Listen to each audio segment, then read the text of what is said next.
جماعت اسلامی کے کارکنان نے ہر طرح ان کا ساتھ دیا،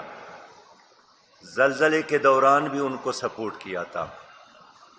اور کئی مہینے الخدمت کے کارکنان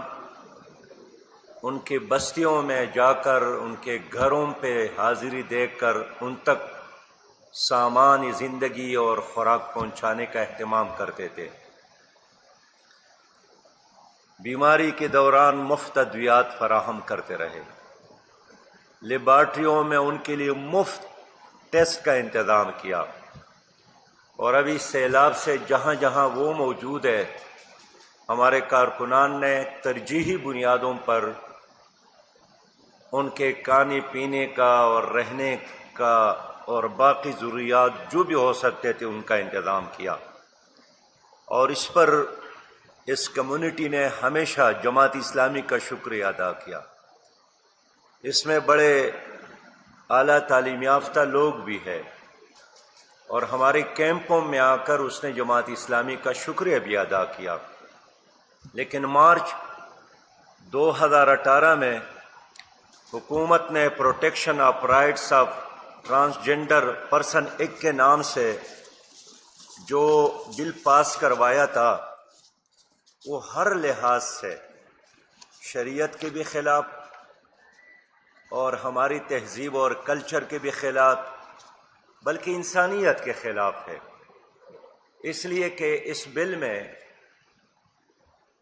ایک فرد کو اختیار دیا جاتا ہے کہ وہ کسی میڈیکل رپورٹ کے بغیر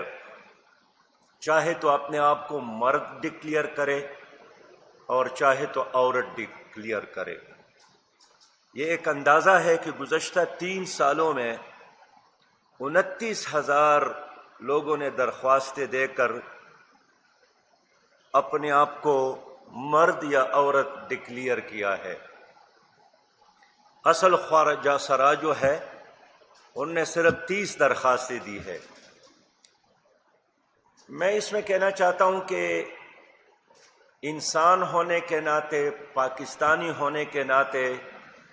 ہم پر لازم ہے کہ ہم ان کی ہر طرح کا تعاون کر لیں، اور ماضی میں بھی ہم نے کیا ہے،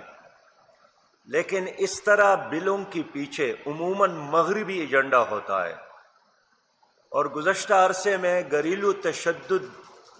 کے خاتمے کے لیے ایک بل لایا گیا جو سر تا پا ہمارا خاندانی نظام تباہ کرنے کی ایک سازش تھی، اور اس کے نتیجے میں بہت سارے خاندان تباہ بھی ہو گئے۔ اس لیے ہمارے سینٹ میں ممبر مشتاق احمد خان صاحب نے جماعت اسلامی کے ہدایت پر وہاں ایک بل میں ترمیم لایا ہے، اور یہ ترمیم ان کے حقوق کے خلاف نہیں ہے۔ یہ ترمیم میں بنیادی موقف یہی ہے کہ کوئی فرد اپنے آپ کو مرد یا عورت ڈکلیئر کرتا ہے یا کرتی ہے تو اس کو ایک میڈیکل سرٹیفکیٹ بھی لیا جائے،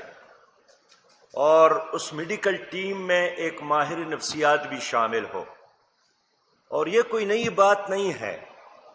خود برطانیہ میں 2004 میں قانون بنا ہے جس میں ایک فرد کی اس طرح خواہش کو ڈاکٹروں کی رپورٹ یا ان کی سرٹیفکیٹ کے ساتھ مشروط کیا گیا ہے۔ اس طرح ہندوستان میں بھی میڈیکل رپورٹ کے ساتھ یہ مشروط کیا گیا ہے۔ کل قمر زمان کائرہ نے جو اعلان کیا ہے کہ ہم چاہتے ہیں کہ اس قانون کا غلط استعمال نہ ہو، انہوں نے ایک مبہم بات کی ہے، اور ہمارے معلومات کے مطابق خود سرکاری پارٹی کا ایک سابق سینیٹر وفاقی شرعی عدالت میں گئے ہیں اس قانون کے سپورٹ میں۔ تو ہمارا مطالبہ یہی ہے کہ آپ جتنا ان کو فیسیلیٹیٹ کر سکتے ہیں خواجہ سراؤں کو کر لے، ان کے لیے روزگار کا انتظام کر لے، ان کے لیے مفت علاج کا انتظام کر لے، ان کے لیے تعلیم کا انتظام کر لے، اس کے لیے رہائش گاہوں کا اور مکانات کا انتظام کر لے، ان کے لیے ٹرانسپورٹ میں سہولیات کا انتظام کر لے، لیکن جہاں تک اللہ تعالیٰ کی خلقت میں تبدیلی کا اختیار ہے،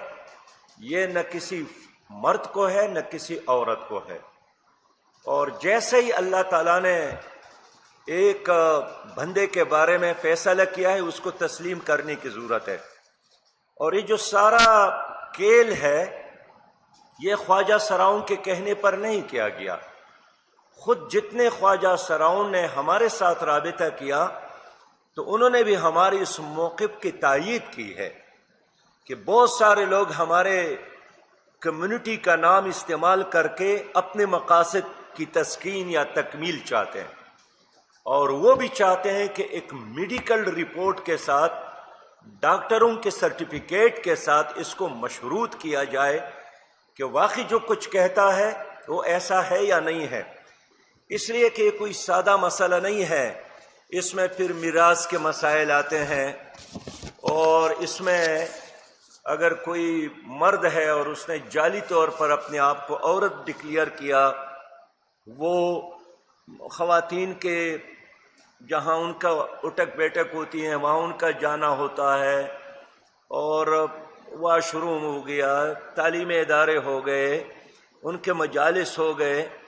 تو اس طرح بہت سارے معاشرتی پرابلم اس سے پیدا ہوں گے۔ تو ہم یہی چاہتے ہیں کہ انصاف ہو، ہم یہی چاہتے ہیں کہ ہر انسان کو اس کا حق ملے۔ اور بعض لوگوں نے کوشش کی کہ ہمارے اس ترمیمی بل کو، تجویز کو، تنگ نظری کا، تعصب کا یا ایک خاص کمیونٹی کے خلاف نفرت شو کیا جائے۔ یقیناً ایسا نہیں ہے، اور میں ہر اس چیز کو سپورٹ کروں گا۔ اگر آپ اس کے لیے روٹی کا انتظام کرتے ہیں، کپڑے کا انتظام کرتے ہیں، مکان کا انتظام کرتے ہیں، ان کے لیے روزگار کا انتظام کرتے ہیں، ان کے لیے سرکاری ملازمتوں میں جس طرح باقی کچھ طبقوں کے لیے کوٹا رکھا گیا اس کا انتظام کرتے ہیں، ہم اس طرح تمام چیزوں کو سپورٹ کرتے ہیں، لیکن ایک عریانی اور فحاشی کے نتیجے میں ہماری سوسائٹی تباہ ہو سکتی ہے، سماج تباہ ہو سکتا ہے، اور اللہ تعالیٰ کی طرف سے قہر اور اس کے غضب کو ایک دعوت دینے کا سبب بن سکتا ہے۔ اس لیے ہم چاہتے ہیں کہ حکومت اس ترمیم کو قبول کر لے، اور کسی بین الاقوامی ایجنڈے کو قبول کرنے کے بجائے جو اللہ کا حکم ہے، جو ہماری شریعت کا حکم ہے، اس کو قبول کیا جائے۔ محترم صحافی حضرات، اس وقت تاریخ کا ایک بدترین سیلاب آیا ہے پاکستان میں، اور 3,30,00,000 سے زیادہ لوگ متاثر ہیں۔ UN کا سیکرٹری جنرل یہاں پر آئے تھے تو اس نے بھی اعتراف کیا کہ یہ تباہی اور بربادی ہمارے سوچ سے بھی آگے ہیں۔ 35 لاکھ ایکڑ زرعی زمین تباہ ہوئی ہے۔ خود سرکار کے مطابق نقصانات کا اندازہ تخمینہ 30 ارب ڈالر سے زیادہ ہے۔ 34 لاکھ بچے ہمارے اس وقت گھروں سے محروم ہیں اور خیموں میں رہنے پر مجبور ہے۔ اس میں 6 لاکھ عورتیں حاملہ ہیں، اور اس دوران میں نے خود ذاتی طور پر اور ہماری جماعت کی تمام مرکزی اور صوبائی قائدین نے وزٹ کیا۔ میں نے خود بلوچستان کو دیکھا، سندھ کو دیکھا، جنوبی پنجاب کو دیکھا، میاوالی کو دیکھا، ٹانک اور ڈیر اسماعیل خان کو دیکھا، مدینہ اور بحرین کو دیکھا، تل پاتراک اور شیرنگل کو دیکھا، دیر کوہستان کو دیکھا، گلگت بلتستان کو دیکھا۔ صحیح بات یہ ہے کہ جو تباہی اور بربادی کا منظر ہماری میڈیا میں پیش کیا جاتا ہے، اصل حقائق اس سے کہیں زیادہ ہے۔ مجھے پاکستان کی میڈیا سے ضرور یہ گلہ ہے کہ انہوں نے اس سیلاب کے دوران وہ حق ادا نہیں کیا جو پاکستانی ہونے کے ناطے بلکہ ایک انسان ہونے کے ناطے اس پر لازم تھا، اس لیے کہ بلوچستان اور سندھ کے لوگ ڈوب رہے تھے، جنوبی پنجاب کے لوگ ڈوب رہے تھے، خیبر پختونخوا کے لوگ ڈوب رہے تھے گلگت بلتستان میں، لیکن ہمارا میڈیا ان تباہال لوگوں کی بجائے اسلام آباد کے شہزادوں اور شہزادیوں کی لڑائیوں کو اور ان کے قصے اور کہانیوں کو قوم کے سامنے پیش کرتے تھے۔ ہماری حکومت نے بھی وہ ذمہ داری ادا نہیں کی جو اس طرح آپت کے وقت ایک حکومت کا فرض ہوتا ہے۔ وفاقی حکومت اور صوبائی حکومت اس دوران دست پہ گریبان رہے، ذاتی مفادات کی لڑائیوں میں مصروف رہے، ایک دوسرے پر الزامات، ایک دوسرے کو تباہ کرنا، برباد کرنا اور حکومتوں سے نکالنا، ایک دوسرے کو دھمکیاں دینا، اسی چیزوں میں ہماری مرکزی حکومت اور صوبائی حکومتیں مصروف رہی۔ اور یہی وجہ ہے کہ جب تک بین الاقوامی میڈیا نے ہمارے سیلاب پر فوکس نہیں کیا تھا، خود ہماری حکومت متوجہ نہیں ہو گئی۔ یہ تو اللہ بالا کرے باہر کی دنیا کے لوگوں کا کہ جب انہوں نے ہماری تصاویر اور ہماری تباہی کی داستانیں اور افسانے دنیا کو بتائیں، اور اقوام متحدہ کے سیکرٹری جنرل نے ان رپورٹس کے روشنی میں یہاں آنے کا فیصلہ کیا، تو پھر ہمارے وزیر اعظم صاحب اور ہمارے وزرائے اعلیٰ ہیلی کاپٹرز میں بیٹھ کر ہوائی وزٹ اور ہوائی جائزہ کرنے پہ نکلے۔ لیکن صحیح بات یہ ہے کہ میں نے جتنے علاقوں کا وزٹ کیا، اب تک حکومت گراؤنڈ پہ نظر نہیں آ رہی ہے، حکومت اقدامات نظر نہیں آ رہے۔ آپ غیر سنجیدگی کا جائزہ اس سے لے کہ سیلاب کب آیا ہے، لیکن 17 اگست کو نیشنل ڈیزاسٹر مینجمنٹ نے ٹینڈر دیا فیملی ٹینٹس کے لیے، 1 مہینہ جب گزر گیا تھا اور اس میں بھی 20 دن لگے، اور آج بھی لاکھوں لوگ، یعنی 10 لاکھ مکانات خود سرکار حکومت کہتی ہے کہ تباہ ہو گئے، تو 10 لاکھ گھر اگر تباہ ہو گئے تو اس کا مطلب یہی ہے کہ آپ کے 40 لاکھ لوگ بے گھر ہیں۔ اب 40 لاکھ لوگوں کے لیے حکومت کے ساتھ فیملی ٹینٹ تو کیا کہ ٹینٹ ہی نہیں ہے، اور ایک بہت بڑے وسیع رقبے پر اب بھی پانی ہے۔ ایک تو میں جن کالے بادل کو دیکھ رہا ہوں وہ بہت خطرناک ہے کہ حکومت کے ساتھ انتظامات تو ہے ہی نہیں، اور ان علاقوں میں بیماریاں پھوٹ رہی ہیں، بچوں کے، خواتین کی۔ پھر زرعی زمین ختم ہو گئی، تقریباً 30 لاکھ ایکڑ پر مشتمل، تو پاکستان میں قحط کا خطرہ ہے۔ اب موسم ہے گندم بونے کا، وہاں پانی کڑا ہے، خاص کر اندرونی سندھ کے علاقے میں، اور بلوچستان، وہاں تو پانی بھی نہیں ہے پینے کا، رہنے کو کوئی چھت بھی نہیں ہے اور ٹینٹ بھی نہیں ہے، اور یہ چند دن ایسے ہیں کہ انسان بغیر کسی چھت کا گزارا کر سکے گا، لیکن بہت جلد موسم سرما شروع ہوگا اور لوگوں کے لیے بغیر چھت کے اور بغیر گھر کے رہنا ناممکن ہوگا۔ لیکن مجھے افسوس ہے کہ ہماری حکومت نے اب تک ان لوگوں کی بحالی کا کوئی لاہ عمل اور کوئی قومی پلان کا اعلان ہی نہیں کیا ہے۔ جو بچاؤ کا زمانہ تھا یا ریسکیو کا دورانیہ تھا وہ تو ختم ہوا، اب ریلیف کا کام تو اسی طرح جاری ہے، لیکن تعمیر نو کیسے ہوگا، کب ہوگا؟ تو اب تک حکومت اس کے انتظار میں ہے کہ باہر سے پیسہ آئے گا اور پھر ہم اس کی بنیاد پر کوئی ایکشن لیں گے۔ وزیر اعظم نے 70 بلین کا جو اعلان کیا تھا، میرے معلومات کے مطابق اب تک وہ ریلیز بھی نہیں ہو گئے،